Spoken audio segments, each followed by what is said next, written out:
నిన్న కేటీఆర్ చేసినటువంటి వ్యాఖ్యల మీద ముఖ్యంగా ఈరోజు యావత్ తెలంగాణలో ఉన్నటువంటి 51% మహిళలు ఉగ్ర రూపం దాల్చినటువంటి విషయం మనం గమనించినాం.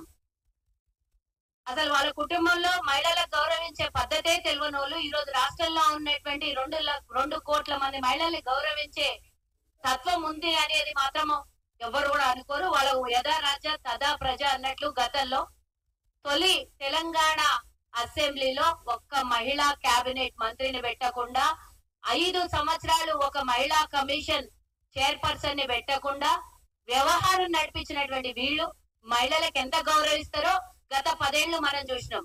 ఆ తర్వాత కూడా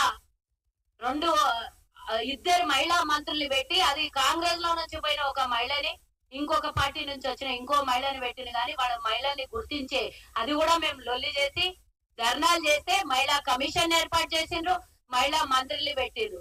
వాళ్ళకు ఉన్నటువంటి గది కథ ఈ రోజు వచ్చి మహిళల్ని బస్సులో పోతే ఎల్లిపాయలు ఉంచుకుంటారు, బస్సులో పోతే అల్లికలు కుట్లు చేస్తున్నారు. ఒకటి కాదు సీతక్క, ఒక్కొక్కరికి ఒక్కొక్క బస్సు పెట్టు అని అంట. మాదేం పోయింది అంట, నీదేం పోయింది? నువ్వు దోచుకున్న 10 లక్షల కోట్ల రూపాయలు విదేశాలలో ములుగుతున్నాయి, నీదేం పోతుంది? తెలంగాణ ప్రభుత్వం ఈ రోజు కాంగ్రెస్ ప్రభుత్వం రేవంత్ రెడ్డి గారి పరిపాలన ప్రజా పరిపాలన నడుస్తున్నది.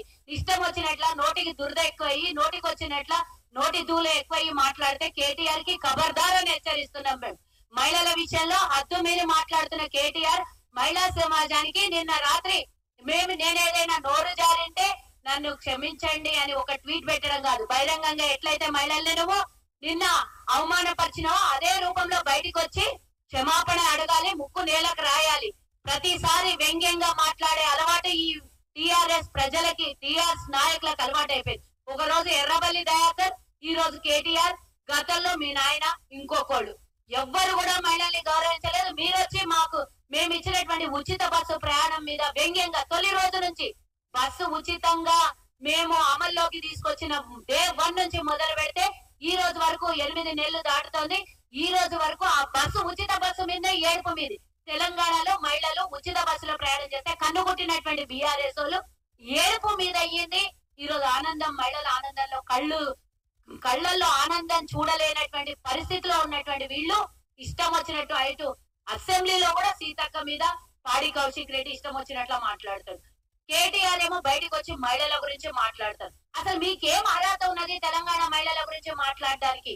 వాళ్ళు ఓట్లేస్తే గద్దెల మీద కూర్చొని వాళ్ళు ఓట్లేస్తే రాజ్యాధికారం పొందినటువంటి మీరు ఈ రోజు మహిళల గురించి మాట్లాడతారా? సీతక్క ఒక సందర్భంలో చెప్పిన విషయం ఏంది, వాళ్ళు 3 గంటలు ఆదిలాబాద్ వరకు ప్రయాణం చేసుకుంటారు, ఆ సమయంలో ఇంటికి వెళ్ళి సమయం సరిపోదు కాబట్టి బస్సులో తన పనులు తను చేసుకుంటున్నారు, సీట్లలో కూర్చొని తప్పించి అందరిని బస్సులో నుంచి ఎలగొట్టి మేమే ఒక 10 మంది మహిళలను కూర్చొని వడ్డించుకుంటాం, వంట చేసుకుంటాం, డాన్సులు ఆడతామని ఎప్పుడైనా ఎక్కడైనా చెప్పిండ్రా? ఏమన్నా వచ్చిందా? ఏం మాటలయ్యా కేటీఆర్ నీ మాటలేంది?